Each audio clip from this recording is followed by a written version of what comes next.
Big chunk of it was actually Delhi, till I finished undergraduation in Delhi.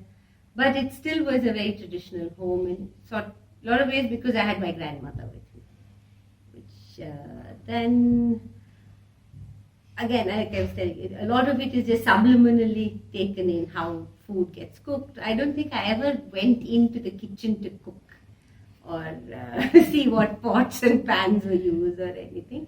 But I think just I imbibed all of that. And only moved to Chennai just couple of years before I got married.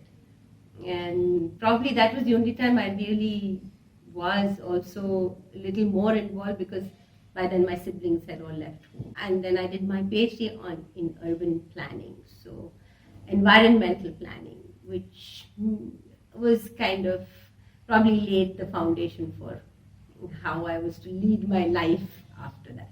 So I think I just got a lot more into a lifestyle where plastic was, so we would carry our own bags for grocery shopping, because that was when this single-use plastics which is coming in, and everyone just thought it was so convenient. So the whole idea of convenience trumping what it was going to do to the environment. So that kind of became an underlying way of life in terms of being conscious of what you put out, what you put in, all of that. One was the education for sure, and the lifestyle, what was constantly appreciated or spoken about was one where you lived in harmony with nature. I remember my father talking about how in their village they would go to the river bank, collect mud and make the Ganesha. And so I think fortunately I grew up always with a home which had space around. So it was very natural for me to take mud from the garden and make a Ganesha. It didn't seem like I was doing something great for the environment. It was just a normal course of things. And interestingly, we never poo-pooed what was done in the past. There was always a sense of romanticism with reverence for what was done in the past. So I think we were also able to discard the chaff and just take the essence, that came from my upbringing, and I think the education just went with it, so it became a part of my life. So some say this now, this Ilpuchetti, the ear chombu, and the kacheti. They three were very easy transitions for me, because these are things I knew to cook with and I knew what to cook in it. So there are some ear chombu, the roasted tubers in the kacheti, and the Ilpuchetti, and the kacheti for things like the kire and the vatapadam. The others actually I learned from you. When you told me that the manchetti, the sambar tastes really good, I tried it, and I have to say it really. And the ability of the manchetti to absorb the excess moisture, somehow it knows how much to absorb and when to stop. So the sambar, even if it's a little more watery, by the time you're ready to eat it, it's absorbed and it comes to the perfect dilution. So that was the only thing that was not a part of my legacy. The Manipuri pots were a new discovery for me, but amazing. The quality of cooking, whether it be I cook dals in it. This particular one, my favorite for my kanji, the porridge, the morning. It's so good. It's so good because it retains a lot of heat. So even after I turned off, it keeps cooking. So that continuous cooking that lasts for another about 5 minutes, I would suspect, gives the whole thing such a lovely texture. And it's almost non-stick also. So I don't have to worry about it getting stuck at the bottom. So that was really good. And similarly, the pot for the dal. The dal again keeps cooking after you've turned it off, which means you get really nice, soft, well-cooked dal. I've used this to bake, and it really works well for pizza, lasagna, all the baking goods. It works well. Similarly, the skillet as a non-stick for omelets, and for the omelette, the cast iron skillet. I don't think even a non-stick can make it as well as it does in this.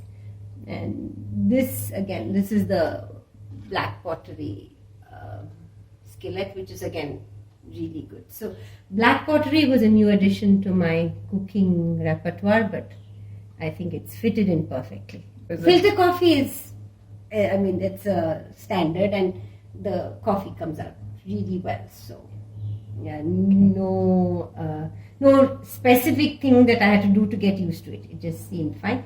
This is a beautiful masala dabba. I have it more for my vanity than anything else. It just makes my kitchen look so. I think cooks slow definitely adds to the taste of the food. Now, like my morning kanji, when I make it in this versus making it in a steel pot, certainly has a different flavor to it. The egg, again, because you make the omelette in this, oil content is much less, but it has the taste is definitely unique. The first time I made it, I didn't tell Narayan that I had used a different pot, and he was like, it's different, what happened? In a nice way. So the way the slow cooking makes food certainly taste better, and you don't have worries of overcooking, burning, and you don't use excess oil. The kachati, yes, the kira, like again, same thing. It's great to cook kira, the kira molakuta. Cooks, once again, you turn off the pot, it keeps cooking, so it gets all the food, whether it be the kira or the dal, they get a very nice consistency. If you like food to have a particular kind of consistency where the ingredients are blended in well, this medium allows you to get that. Two things. One, it keeps the food warmer. So actually reheating is not afternoon I don't reheat most of the time because it has retained its warmth. And in terms of prep, you just basically put it in a minute or so before you're going to actually put the food in to cook, so that you just get it warmed up. So that's the only addition. It's not even additional time. It's just a little one extra planning to make sure you put the pot in. But you finish faster because you turn it off sooner. And it keeps cooking in its own heat. So I don't think there's any issue. It's primarily in the mind. All cooking, if you're decided to cook home cooked meals, there is a preamble to it, which is planning and which is enjoying it. So you plan, then you're definitely going to enjoy it more because you're not flustered and you're not running around crazy. And cooking, if it's home cooking, the main ingredient in home cooking is the care, the concern, and the ability to give it that much thought and time, effort. And these are enablers in that process, if you ask me, because they make sure that you cook slow. The food automatically takes time to stay in and cook, and it's more, if you ask me, it's more an enabler than a difficulty in your transitioning. If you're transitioning into home cooked meals, this is probably going to help you in that transition. Almost all of it, I would say. You can easily do all your cooking in these pots, and it's not in any way, anyways, if you're going to do it for the first time, might as well do it right the first time. And they're not going to in any way change how you cook or the time you're going to take to cook. They're going to go with the flow. See, many of our cooks are probably wiser than us because they've come from a background where these were used. So they are more comfortable with it. I know for my Manchetti was definitely, my cook was like, yeah, I've cooked sambar in this. And so for her, it was a continuation of what she has grown up doing. Yes, maintenance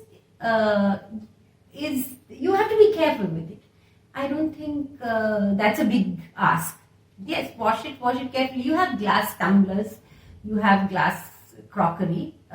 It's the same. I mean, if you're going to be careful with your glasses, which are breakable, then why not be careful with your pot, which is breakable? So, if you, there is that Tamil word, akkare, you need that.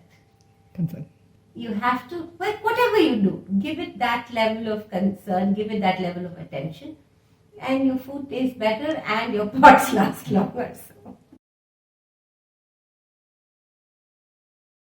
I think what I had said in the beginning about this romanticizing, I think I've managed to spread that down to my children. So there is this sense of excitement of doing things. Oh, party used to make it in this.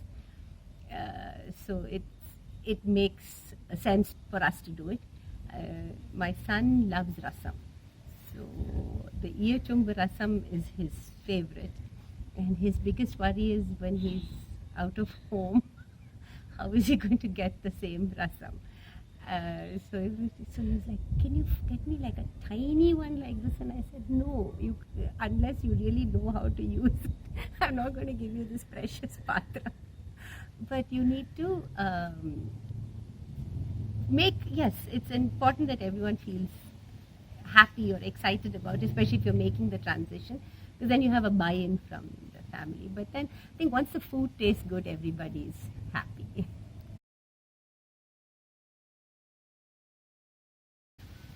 For me, Zishta was just a word until I came to your exhibition in the colony. And the things that appealed to me was the fact that these were, again, pots and pans primarily that I have some association with, and your attention to detail. So when I asked, I love a backstory, and every piece that was there had a backstory. So for me, that was what I said, yeah, this is what. Because I can't shop in a mall or in a store where it's just displayed with glittering lights. No, I need to have the romance of a black backstory, and the fact that you told me how you had sat with the potters. I still remember this you said about how the sound of the mud pot, has to be right, and the potter who was making it tested you to know whether it was the right sound. So that was like the clincher, and I said, okay, so these people really know what they're talking about. So I think that was my aha moment to Zishta. I'm trying to grapple with this in terms of how do you make it more mainstream. And the forces you're fighting against are pretty intense, because those have become mainstream now, whether it be the kind of pots and pans that are used. And when you talk about non-stick, so there are all those Teflon coated and this and that. And one is the information that yes, this is not good for us, that this is poison and this and that. But internalizing it and saying, actually, I have to make that change because of the easy availability of everything else. I think there is a need for a deeper change in people's attitudes and way of living their life. So that seems to be, for me, if I were looking at what Zishta should do, is how do you make that transition and how do you make it easy for people to make that transition. I don't know if it's your responsibility, but that is probably be the next question mark ahead. In terms of products, I have really nothing to complain about. And if things breaking is an issue, well, that's life. So if the ear tumbu melts, it is EM, so it will melt, or if the mud pot breaks, it will. So I don't think those are things that you should be worrying yourself with. The bigger challenge is in making these mainstream.